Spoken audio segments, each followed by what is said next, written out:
Hello India, welcome to Indian AI Production. Machine learning beginner to professional hands on Python course in Hindi. इस course के tutorial में हम नंपाई के बारे में डिस्कस करेंगे।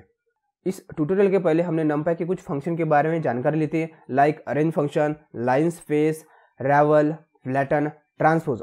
और जब मैंने ट्रांसफर फंक्शन के बारे में आपको डिस्कस किया था तो एक पॉइंट बताना आपको भूल गया था। जैसे कि आपको कोई मैट्रिक्स को ट्रांसपोज करना है तो ट्रांसपोज करने के लिए हम ट्रांसपोज फंक्शन का इस्तेमाल करते थे, लेकिन आप ट्रांसपोज फंक्शन की जगह भी डॉट कैपिटल टी का यूज कर सकते हो। तो इसको यूज करना एकदम सिंपल है। जो भी मैट्रिक्स है, जिस मैट्रिक्स को आपको ट्रांसपोज करना है उसका नाम, उसके बाद आपको क्या करना है, डॉट देना है। डॉट देने के बाद कैपिटल टी लिखना है, उसके बाद आपको शिफ्ट प्लस एंटर को प्रेस करना है, तो आपका जो गोल है वो अचीव हो जाएगा। तो चलो अब हम जंप करते हैं आज के ट्यूटोरियल के ऊपर। तो आज हम पढ़ने वाले हैं मैथमेटिक ऑपरेशन यूजिंग नमपाई। जो हमारे मैथमेटिक ऑपरेशन है उसको हमें सॉल्व करना है तो हम नमपाई पाइथन लाइब्रेरी का इस्तेमाल कर सकते हैं। सबसे पहले हमें इंपोर्ट करना पड़ेगा नमपाई को। तो इंपोर्ट करने के लिए हम क्या करते हैं, इंपोर्ट की का इस्तेमाल करते हैं। उसके बाद हम यूज करते हैं नमपाई, क्योंकि हमें नमपाई को इंपोर्ट करना है। नेक्स्ट हम लिखते हैं एज, और उसके बाद उसको हमें शॉर्ट नेम देना है, हम देते हैं np। तो चलो नमपाई को हम इंपोर्ट करते हैं। तो नेक्स्ट हमें क्या करना है, नमपाई को इंपोर्ट करने के बाद हमें दो अरे क्रिएट करने। क्या करने हैं, दो अरे क्रिएट करने, और उस अरे का शेप होना चाहिए 3x3। क्या होना चाहिए, 3x3। तो यहाँ पे मैं लेता हूँ अरे 1 इक्वल्स टू, अब मैं अरेंज फंक्शन का इस्तेमाल करके अरे क्रिएट करना चाहता हूँ। मैं खुद मैनुअली वैल्यू नहीं डालना चाहता हूँ, तो उसके लिए हम क्या करते हैं, np.arrange। ठीक है, अरेंज के बाद हम क्या करते हैं, हमें एक रेंज डिसाइड करनी पड़ेगी। तो मैं क्या करता हूँ, 1 से लेकर 9 तक वैल्यू आनी चाहिए। तो यहाँ पे उसके लिए मैं क्या करूंगा, 1, 10, क्योंकि 10 एक्सक्लूसिव रहता है। ठीक है, तो इस तरीके से हमने 1D अरे क्रिएट कर चुके हैं, लेकिन मुझे उसको 2D में कन्वर्ट करना है। तो उसके लिए मैं क्या करता हूँ, डॉट लिखता हूँ, उसके बाद रीशेप, मैं उसका शेप बदलना चाहता हूँ। तो शेप मुझे किस में चाहिए, 3x3 मैट्रिक्स में चाहिए। तो यहाँ पे मैं लेता हूँ 3x3, मतलब 3 रो 3 कॉलम। और उसके बाद मैं क्या करता हूँ, सेकंड अरे क्रिएट करना चाहता हूँ, तो इसको मैं डायरेक्ट कॉपी करता हूँ और यहाँ पे मैं पेस्ट करता हूँ, और अरे 1 का नाम यहाँ पे मैं चेंज करता हूँ अरे 2। ठीक है, तो जो मेरा अरे 1 एंड अरे 2 है, दोनों की वैल्यू सेम है। चलो इसको मैं प्रिंट करता हूँ। तो प्रिंट करने के लिए प्रिंट, किसको प्रिंट करना है, अरे 1 को प्रिंट करना है। नेक्स्ट मैं लेता हूँ प्रिंट, उसके बाद अरे 2 को मुझे प्रिंट करना है। चलो इसको प्रिंट करके देखते हैं। तो शिफ्ट प्लस एंटर बटन को हिट करो। तो इस तरीके से हमने दो अरे क्रिएट कर चुके हैं, मतलब 2 डायमेंशन अरे हमने क्रिएट कर चुके हैं। इसको आप मैट्रिक्स भी बोल सकते हो। अब हमें क्या करना है, इस दोनों मैट्रिक्स की एडिशन करनी है, मतलब एलिमेंट वाइज हमें एडिशन करनी है। तो उसके लिए हम क्या करेंगे, जस्ट प्लस ऑपरेटर का इस्तेमाल करेंगे। तो यहाँ पे मैं लिखता हूँ अरे 1 प्लस अरे 2। तो ये हमारे दो मैट्रिक्स है, इस दो मैट्रिक्स की एलिमेंट वाइज एडिशन हो जाएगी। तो चलो इसको shift plus enter button press करके देखते हैं। तो यहाँ पे हमारे जो दो अरे थे, दो अरे की एडिशन हो चुकी है। अब यहाँ पे हमारे पास एक फंक्शन है, मतलब हमें एलिमेंट वाइज एडिशन करने हैं। तो उसके लिए हमारे पास एक फंक्शन है, उस फंक्शन का नाम है np.add। ऐड फंक्शन का इस्तेमाल करके हम क्या करेंगे, दो मैट्रिक्स की हम एडिशन कर सकते हैं। तो उसके लिए हम क्या करेंगे, ऐड फंक्शन के अंदर दो मैट्रिक्स के नाम देंगे। यहाँ पे मैं कॉमन लेता हूँ, उसके बाद चलो शिफ्ट प्लस एंटर बटन को प्रेस करते हैं। तो इस तरीके से भी आप अपने मैट्रिक्स की एडिशन कर सकते हो। जैसे हमने एडिशन किया है उसी तरीके से आप सब्सट्रैक्शन भी कर सकते हो। तो यहाँ पे मैं क्या करता हूँ, अरे 1 माइनस अरे 2, मतलब अरे 1 सब्सट्रैक्ट विद अरे 2। तो चलो इसको प्रिंट करके देखते हैं। तो इस तरीके से भी आप सब्सट्रैक्ट कर सकते हो। और सब्सट्रैक्ट करने के लिए भी हमारे पास एक फंक्शन है, क्या है, subtract नाम का हमारे पास फंक्शन है। इस फंक्शन को भी हम क्या करेंगे, दो अरे दे देंगे, मतलब दो मैट्रिक्स दे देंगे। तो ये क्या करेंगे, एलिमेंट वाइज सब्ट्रैक्शन कर लेंगे। तो चलो इसको हम क्या करते हैं, एग्जीक्यूट करके देखते हैं। तो इस तरीके से आप सब्सट्रैक्ट कर सकते हो। जैसे हमने सब्सट्रैक्ट किया है उसी तरीके से हम डिवाइड कर सकते हैं। क्या कर सकते हैं, डिवाइड, मतलब एक मैट्रिक्स दूसरे मैट्रिक्स से हम डिवाइड कर सकते हैं। तो उसके लिए हम क्या करते हैं, स्लैश ऑपरेटर का इस्तेमाल करते हैं। चलो इसको एग्जीक्यूट करके देखते हैं। तो हमने यहाँ पे डिवाइड कर लिया, और डिवाइड करने के लिए भी हमारे पास एक फंक्शन है। क्या फंक्शन है, np.divide। कौन सा फंक्शन, np.divide।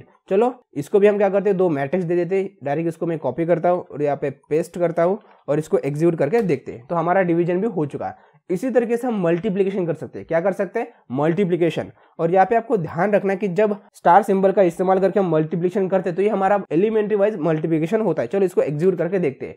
यहाँ पे आप देख सकते हो हमारा फर्स्ट अरे है। चलो सबसे पहले इसको मैं यहाँ पे कॉपी करता हूँ आपको समझाने के लिए, और यहाँ पे पेस्ट, और इसको मैं फिर से प्रिंट करता हूँ। तो यहाँ पे आप देख सकते हो जो हमारा फर्स्ट मैट्रिक्स है, ये हमारा फर्स्ट मैट्रिक्स है, और ये हमारा सेकंड मैट्रिक्स है। जब उसका हम एलिमेंट्री वाइज मल्टीप्लिकेशन करते हैं तो 1 बाय 1 1 हो जाएगा। यहाँ पे हमें वैल्यू मिली है 2 बाय 2, हमें वैल्यू मिली है 4। उसी तरीके से 3 बाय 3 हमें वैल्यू मिल चुकी है 9। तो इस तरीके से आप एलिमेंट्री वाइज मल्टीप्लिकेशन कर सकते हो। मल्टीप्लिकेशन करने के लिए भी हमारे पास एक फंक्शन है np.add। मल्टीप्लाई फंक्शन है, उसका इस्तेमाल करके भी आप मल्टीप्लिकेशन कर सकते हो। इस फंक्शन को हम क्या करते हैं, दो अरे देते, दो मैट्रिक्स देते, उसके बाद ये हमें मल्टीप्लिकेशन करके दे देगा। चलो इसको एग्जीक्यूट करके देखते हैं। तो इस तरीके से आप मल्टीप्लिकेशन कर सकते हो एलिमेंट्री वाइज। लेकिन आप मैट्रिक्स प्रोडक्ट करना चाहते हो, जैसे कि आप मैट्रिक्स में मल्टीप्लिकेशन करते हो, मतलब एक मैट्रिक्स से और दूसरे मैट्रिक्स से हमें मल्टीप्लाई करना है, तो हम क्या करते हैं, फर्स्ट रो फर्स्ट कॉलम, इस तरीके से हम मैट्रिक्स मल्टीप्लिकेशन करते हैं। तो उसके लिए हम क्या करेंगे, @ साइन का इस्तेमाल करेंगे। कौन सा, @ ऑपरेटर का इस्तेमाल करके आप मैट्रिक्स प्रोडक्शन कर सकते हो। तो यहाँ पे मैं क्या करता हूँ, स्टार के जगह पे लेता हूँ @। चलो इसको एग्जीक्यूट करके देखते हैं। तो यहाँ पे आप देख सकते हो हमने क्या किया, फर्स्ट रो फर्स्ट कॉलम, ठीक है, फर्स्ट रो फर्स्ट कॉलम, इस तरीके से हमने मैट्रिक्स प्रोडक्ट लिया है। आपको मैट्रिक्स प्रोडक्ट फाइंड करना है फंक्शन का इस्तेमाल करके, तो DOT इस फंक्शन का इस्तेमाल करके भी हम क्या करेंगे, मैट्रिक्स प्रोडक्ट फाइंड कर सकते हैं। तो सबसे पहले हमें एक मैट्रिक्स का नाम लेना पड़ेगा। हम लेते array1, इस मैट्रिक्स को हमें किसके साथ मल्टीप्लाई करना है, .dot array2 के साथ हमें प्रोडक्ट लेना है इसका। तो चलो इसको एग्जीक्यूट करके देखते हैं। तो यहाँ पे हमें मैट्रिक्स प्रोडक्ट मिल चुका है। तो इस तरीके से आप एडिशन, सब्सट्रैक्शन, डिवीजन, मल्टीप्लिकेशन कर सकते हो। नेक्स्ट मैं यहाँ पे क्या करता हूँ, array1 को फिर से कॉल करता हूँ हमें देखने के लिए। अब मुझे क्या करना है, जो हमारा मैट्रिक्स है, इस मैट्रिक्स में मुझे मैक्सिमम वैल्यू फाइंड करनी है। मतलब मैक्सिमम वैल्यू क्या है ये मुझे चेक करना है। मैनुअल तो हम चेक कर सकते हैं, लेकिन मान लो हमारा मैट्रिक्स बहुत बड़ा है और उस वक्त हमें उसमें मैक्सिमम वैल्यू क्या है ये फाइंड करनी है। तो हम क्या करते हैं, हमारे पास एक फंक्शन है। कौन सा फंक्शन है, मैक्स फंक्शन। मैक्स फंक्शन का इस्तेमाल करके भी हम मैक्सिमम वैल्यू फाइंड कर सकते हैं। लेकिन हमें मैक्सिमम वैल्यू कौन से अरे की फाइंड करनी है, तो हमारे पास है array1, इसकी हमें मैक्सिमम वैल्यू फाइंड करनी है। तो हम क्या करेंगे, array1.max फंक्शन। चलो इसको एग्जीक्यूट करके देखते हैं। तो इसने हमें वैल्यू दी है 9 का मतलब क्या होता है कि जो हमारा array1 है उसमें मैक्सिमम वैल्यू क्या है, 9 है। नेक्स्ट मेरी रिक्वायरमेंट ये है कि जो मुझे मैक्सिमम वैल्यू मिली है उस वैल्यू का इंडेक्स क्या है, उस वैल्यू का इंडेक्स मुझे फाइंड करना है। तो हमारे पास कोई फंक्शन है क्या, बिल्कुल हमारे पास एक फंक्शन है argmax। तो उसको यूज करना एकदम सिंपल है। हमें पहले उस अरे का नाम लेना पड़ेगा, उसके बाद डॉट, उसके बाद argmax। नेक्स्ट इसको हम एग्जीक्यूट करते हैं। तो यहाँ पे हमें वैल्यू मिली है 8 का मतलब ये होता है कि जो हमारा मैट्रिक्स है उसमें जो मैक्सिमम वैल्यू है उसका इंडेक्स है 8, ठीक है। नेक्स्ट हम क्या करते हैं कि जो हमारा मैट्रिक्स है उसमें हर एक कॉलम है, उसमें हर एक रो है। तो हम क्या करना चाहते हैं कि जो हमारा मैट्रिक्स है उस मैट्रिक्स से हर एक कॉलम में मैक्सिमम वैल्यू क्या है, या उस मैट्रिक्स से हर एक रो में मैक्सिमम वैल्यू हमें फाइंड करनी। तो हम क्या करते हैं, एक्सिस का इस्तेमाल करते हैं। किसका इस्तेमाल करते हैं, एक्सिस का। चलो सबसे पहले हम क्या करते हैं, array1 में से मैक्सिमम वैल्यू फाइंड करनी है हर एक कॉलम की। तो यहाँ पे लिखते हैं array1.max function. Next max function के पैरेंथेसिस में हमें एक आर्गुमेंट देना पड़ेगा। आर्गुमेंट है एक्सिस। कौन सा आर्गुमेंट है, एक्सिस। नेक्स्ट हम यहाँ पे लेते हैं इक्वल्स टू। नेक्स्ट हम यहाँ पे दो वैल्यू दे सकते हैं, एक है 1 और दूसरा है 0। 0 रिप्रेजेंट करता है कॉलम एंड 1 रिप्रेजेंट करता है रो। चलो सबसे पहले हम यहाँ पे 0 लेते हैं। तो यहाँ पे हमने लिया है 0। चलो इसको एग्जीक्यूट करके देखते हैं। तो यहाँ पे हमें आउटपुट मिला है 7 8 9। अब इसका मतलब क्या होता है, मैंने पहले आपको बताया कि जो एक्सिस इक्वल टू 0 है, 0 का मतलब होता है कि कॉलम। तो इस कॉलम में मैक्सिमम वैल्यू क्या है, फर्स्ट कॉलम में मैक्सिमम वैल्यू है 7। तो यहाँ पे हमें वैल्यू मिली 7। नेक्स्ट हमें वैल्यू मिली 8। तो हमारा जो सेकंड कॉलम है उसमें मैक्सिमम वैल्यू है 8, इसीलिए हमें मैक्सिमम वैल्यू मिली 8। नेक्स्ट हमारा जो थर्ड कॉलम है, थर्ड कॉलम में मैक्सिमम वैल्यू 9 है, तो यहाँ पे हमें वैल्यू मिली 9। इसी तरीके से आप रो में भी मैक्सिमम वैल्यू फाइंड कर सकते हो। तो उसके लिए हमें क्या करना पड़ेगा, उस मैट्रिक्स का नाम, उसके बाद हमें लिखना पड़ेगा matrix max function. Next axis equals to हमें 0 के जगह पे 1 लिखना पड़ेगा, क्योंकि 1 रिप्रेजेंट करता है रो। चलो इसको एग्जीक्यूट करके देखते हैं। तो यहाँ पे हमें वैल्यू मिली 3 6 9। तो यहाँ से आप कंपेयर कर सकते हो, जो हमारा फर्स्ट रो था उस रो में 3 मैक्सिमम वैल्यू है, सेकंड रो था उसमें मैक्सिमम वैल्यू 6 है, उसके बाद हमारा जो थर्ड रो उसमें मैक्सिमम वैल्यू 9 है। तो इसकी वजह से हमें वैल्यू मिली 3 6 9, ठीक है। नेक्स्ट हम मैक्स फंक्शन की जैसे मिनिमम फंक्शन का इस्तेमाल कर सकते हैं। मतलब हमारे अरे में मिनिमम वैल्यू फाइंड करनी है तो हम क्या करेंगे, मीन फंक्शन का इस्तेमाल करेंगे। तो सबसे पहले हम उस अरे का नाम देते हैं जिस अरे में से मुझे मिनिमम वैल्यू फाइंड करनी है। तो हमने लिया array1 डॉट, हमें क्या करना है, मीन फंक्शन का इस्तेमाल करना है। उसके बाद पैरेंथेसिस, इसको हम एग्जीक्यूट करते हैं। तो यहाँ पे हमें वैल्यू मिली 1 रिप्रेजेंट करता है कि जो हमारा array1 है इस मैट्रिक्स में मिनिमम वैल्यू 1 है। यहाँ पे आप मैन्युअली चेक कर सकते हो, ठीक है। नेक्स्ट हम क्या करते हैं, जो हमारा 1 वैल्यू है, मतलब जो मिनिमम वैल्यू है उसका हमें इंडेक्स फाइंड करना है। क्या करना है, इसका हमें इंडेक्स फाइंड करना है। तो सबसे पहले हम लेंगे उस अरे का नाम, उसके बाद डॉट। नेक्स्ट हम सेम मैक्स फंक्शन की तरह यहाँ पे लिखेंगे argmin। चलो इसको एग्जीक्यूट करके देखते हैं। तो यहाँ पे हमें वैल्यू मिली 0 रिप्रेजेंट करता है कि जो हमारा array1 है उसमें जो मिनिमम वैल्यू है उसका इंडेक्स है 0। आप मैन्युअली चेक कर सकते हो, जो हमारा 1 है उसका इंडेक्स 0 है, ठीक है। पाइथन प्रोग्रामिंग लैंग्वेज में हमारा इंडेक्स चालू होता है 0 से, ये आपको ध्यान रखना पड़ेगा। नेक्स्ट हम क्या करते हैं, जो हमारा मैट्रिक्स है उसमें रो में और कॉलम में मिनिमम वैल्यू फाइंड करनी है। तो हम क्या करेंगे, एक्सिस का इस्तेमाल करेंगे। चलो यहाँ पे भी हम क्या करते हैं, array1 डॉट मीन, उसके बाद यहाँ पे लेते हैं axis, axis equals to 0, 0 represent करता है कॉलम, तो हमारे हर एक कॉलम में मिनिमम वैल्यू क्या है हमें मिल जाएंगे। चलो इसको एग्जीक्यूट करके देखते हैं। तो यहाँ पे हमें वैल्यू मिली है 1 3 1 2 3, तो यहाँ पे आप चेक कर सकते हो 1 2 3 हमारे हर एक कॉलम में मिनिमम वैल्यू है। इसी तरीके से आप रो में भी मिनिमम वैल्यू फाइंड कर सकते हो। नेक्स्ट हम डिस्कस करते हैं सम फंक्शन के बारे में। जैसे कि जो हमारा अरे 1 ये मैट्रिक्स है, इस मैट्रिक्स के हर एक एलिमेंट को मुझे ऐड करना है और मुझे सम लेना है, तो हमारे पास एक सम फंक्शन, कौन सा फंक्शन है, सम फंक्शन। तो सबसे पहले हम लेते हैं np.dot, उसके बाद हमें लेना पड़ेगा सम, और सम फंक्शन को हमें देना पड़ेगा जो अरे, उस अरे के हर एक एलिमेंट को मुझे ऐड करना है, मतलब उसकी मुझे सम लेनी है। तो यहाँ पे मैं लेता हूँ अरे 1, उसके बाद मैं इसको एग्जीक्यूट करता हूँ तो हमें वैल्यू मिले 45। तो यहाँ पे आप मैन्युअली क्रॉस चेक कर सकते हो, जो हमारा अरे 1 है उसके हर एक एलिमेंट को आप ऐड करो तो उसकी हमें वैल्यू मिलेंगे 45। नेक्स्ट आपकी रिक्वायरमेंट ऐसी हो सकती है कि जो हमारा मैट्रिक्स है उस मैट्रिक्स से हर एक कॉलम की मुझे सम चाहिए, तो हम क्या करेंगे, यहाँ पे लिखेंगे np.sum।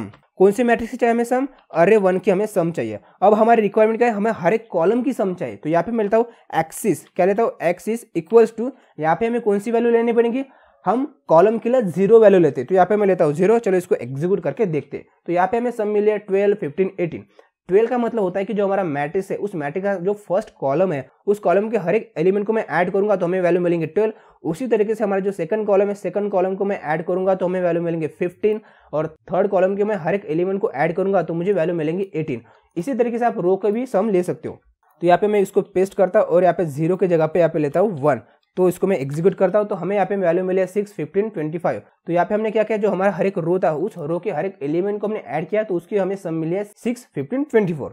नेक्स्ट हम क्या करते हैं, जो हमारा मैट्रिक्स है, जो हमारा अरे उसका मुझे एवरेज चाहिए, उसमें जो एलिमेंट है उस एलिमेंट का मुझे एवरेज चाहिए, तो हमारे पास है मीन फंक्शन। कौन सा फंक्शन है, मीन फंक्शन। मीन फंक्शन को भी यूज करना एकदम सिंपल है। हम क्या करते हैं, np.min लिखते हैं, उसके बाद हमें मीन किसका चाहिए, अरे 1 का चाहिए, तो यहाँ पे लिखा हमने अरे 1। चलो इसको एग्जीक्यूट करके देखते हैं। तो यहाँ पे हमें वैल्यू मिले 5। 5 का मतलब होता है कि जो हमारा अरे 1 है उस अरे के हर एक एलिमेंट को मैं ऐड करूं, मतलब उसका सम करूं, उसके बाद उसको डिवाइड करूं नंबर ऑफ एलिमेंट से, तो हमें वैल्यू कितनी मिली 5, मतलब हमारा मीन है।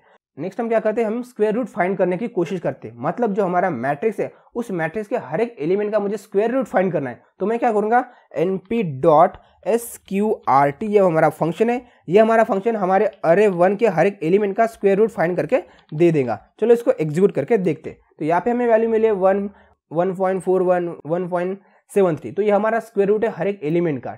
नेक्स्ट हम देखते हैं स्टैंडर्ड डिवीजन, मतलब हमारे मैट्रिक्स का, मतलब हमारे अरे का स्टैंडर्ड डिवीजन हमें फाइंड करना है, तो हम क्या करेंगे, np.std, std stand for standard division. उसके बाद हम क्या करते हैं, अरे 1 का हमें स्टैंडर्ड डिवीजन फाइंड करना है, तो यहाँ पे लिखा हमने अरे 1। चलो इसको एग्जीक्यूट करके देखते हैं। तो यहाँ पे हमें वैल्यू मिली है 2.581, तो ये हमारे अरे 1 का स्टैंडर्ड डिवीजन है। नेक्स्ट हम क्या करते हैं, एक्सपोनेंट, मतलब हमें e⁻x, तो जो हमारा मैट्रिक्स है उसके हर एक एलिमेंट का मुझे एक्सपोनेंट निकालना है, तो मैं क्या करूंगा, np.exp, exp stand for exponent. Exponent मुझे किसका निकालना है, अरे 1 के हर एक एलिमेंट का निकालना है, तो यहाँ पे मैंने डायरेक्ट उस मैट्रिक्स का नाम लिखा। चलो इसको एग्जीक्यूट करके देखते हैं। तो यहाँ पे हमें हर एक एलिमेंट का एक्सपोनेंट मिल चुका है, e⁻x, ठीक है। नेक्स्ट हम क्या करते हैं, लॉग, हमारा जो मैट्रिक्स है उस मैट्रिक्स से हर एक एलिमेंट का मुझे लॉग निकालना है, तो मैं क्या करूंगा, np. यहाँ पे लिखना पड़ेगा लॉग। अब यहाँ पे आपको देखना है, जो अब हम लॉग फंक्शन का इस्तेमाल करते हैं तो ये हमारा नेचुरल लॉग है। कौन सा लॉग है, नेचुरल लॉग। तो इस फंक्शन को हम क्या करते हैं, अरे 1 को देते हैं, उसके बाद इसको एग्जीक्यूट करते हैं, तो हमारे हर एक एलिमेंट का यहाँ पे नेचुरल लॉग मिल चुका है। नेक्स्ट हमें लॉग बेस 10 निकालना है, लॉग बेस 10, तो उसके लिए हम सिंपल फंक्शन है np.log, यहाँ पे डायरेक्ट आपको लिखना पड़ेगा 10। उसके बाद हमें किसका लॉग निकालना है, अरे 1 के हर एक एलिमेंट का लॉग निकालना है, तो चलो इसको एग्जीक्यूट करके देखते हैं। तो यहाँ पे हमें लॉग मिल चुका है, मतलब हमारे मैट्रिक्स से हर एक एलिमेंट का लॉग वैल्यू मिल चुका है। तो इस तरीके से हमें मैथमेटिक ऑपरेशन परफॉर्म करने तो हम numpy फंक्शन का इस्तेमाल करते हैं। तो चलो इस फंक्शन को फिर से एक बार रिवाइज करते हैं, मतलब देखते हैं कि हमने कौन से फंक्शन का इस्तेमाल किया। तो सबसे पहले हमने numpy को इंपोर्ट किया, नेक्स्ट हमने 2 अरे क्रिएट किए हैं, नेक्स्ट हमने 2 मैट्रिक्स की एडिशन की, उसके लिए हमारे पास एक ऐड फंक्शन भी है। नेक्स्ट हमने सबट्रैक्ट किया, सबट्रैक्ट करने के लिए भी हमारे पास एक फंक्शन है। नेक्स्ट हमने डिवाइड किया, डिवाइड करने के लिए भी हमारे पास फंक्शन है। नेक्स्ट हमने क्या किया, मल्टीप्लाई, मल्टीप्लाई करने के लिए भी हमारे पास फंक्शन है। लेकिन यहाँ पे आपको एक चीज का ध्यान रखना है, जब हमें एलिमेंट्री वाइज मल्टीप्लाई करना है हमारे 2 मैट्रिक्स के साथ, तो हम मल्टीप्लाई फंक्शन का इस्तेमाल करेंगे। लेकिन हमें मैट्रिक्स प्रोडक्ट चाहिए, क्या चाहिए, हमें 2 मैट्रिक्स का प्रोडक्ट चाहिए, उसके लिए हम @ ऑपरेटर का इस्तेमाल करेंगे, या हमारे पास है डॉट फंक्शन का इस्तेमाल हम कर सकते हैं। नेक्स्ट हमने देखा मैक्स और मीन, मतलब हमारे अरे में से मिनिमम वैल्यू फाइंड करनी है या मैक्सिमम वैल्यू फाइंड करनी है तो हम क्या करेंगे, मैक्स मीन फंक्शन का इस्तेमाल करेंगे। या जो हमारे अरे में जो मैक्सिमम वैल्यू है या मिनिमम वैल्यू है उसका हमें इंडेक्स फाइंड करना है तो हम क्या करेंगे, argmax या argmin फंक्शन का इस्तेमाल करेंगे। नेक्स्ट हमने एक एक्सिस आर्गुमेंट दिया था। एक्सिस आर्गुमेंट क्या करता है, एक्सिस आर्गुमेंट के पास दो वैल्यू रहते हैं 0 and 1। आपको यहाँ पे पहले ध्यान रखना कि 0 मतलब होता है कॉलम एंड 1 इंडिकेट करता है रो को। तो यहाँ पे जो हमारे पास मैट्रिक्स है अरे 1, उसमें हर एक कॉलम में से मुझे मैक्सिमम वैल्यू चाहिए तो हम क्या करेंगे, मैक्सिमम एक आर्गुमेंट देंगे एक्सिस इक्वल्स टू 0, मतलब ये क्या करेंगे, हमारे मैट्रिक्स में से हर एक कॉलम में से मैक्सिमम वैल्यू क्या है हमें फाइंड करके दे देगा। उसी तरीके से हमने मेन फंक्शन के साथ भी काम किया था। नेक्स्ट हमने सम फंक्शन के बारे में डिस्कस किया। जो हमारा मैट्रिक्स है उस मैट्रिक्स के हर एक एलिमेंट को मुझे ऐड करना और उसकी सम चाहिए तो हम क्या करेंगे, सम फंक्शन का इस्तेमाल करेंगे और यहाँ पे भी हम एक्सिस का भी इस्तेमाल कर सकते हैं। नेक्स्ट हमने देखा मीन, मतलब हमारे अरे का मीन निकालना है तो मीन निकालने के लिए हम मीन फंक्शन का इस्तेमाल करेंगे। मुझे हर एक एलिमेंट का स्क्वायर रूट निकालना है तो हम स्क्वायर रूट फंक्शन का इस्तेमाल करेंगे। मुझे हमारे अरे का स्टैंडर्ड डिवीजन निकालना है तो मैं std फंक्शन का इस्तेमाल करूंगा। मुझे एक्सपोनेंट निकालना है तो मैं exp फंक्शन का इस्तेमाल करूंगा। मुझे नेचुरल लॉग निकालना है तो मैं लॉग फंक्शन का इस्तेमाल करूंगा। और मुझे log to the base 10 value निकालनी है हर एक एलिमेंट की तो मैं क्या करूंगा, लॉग 10 फंक्शन का इस्तेमाल करूंगा। तो चलो इस ट्यूटोरियल को यहीं पे हम वाइंड अप करते हैं और आने वाले नेक्स्ट ट्यूटोरियल में हम इसी तरीके के इंटरेस्टिंग फंक्शन के बारे में डिस्कस करेंगे।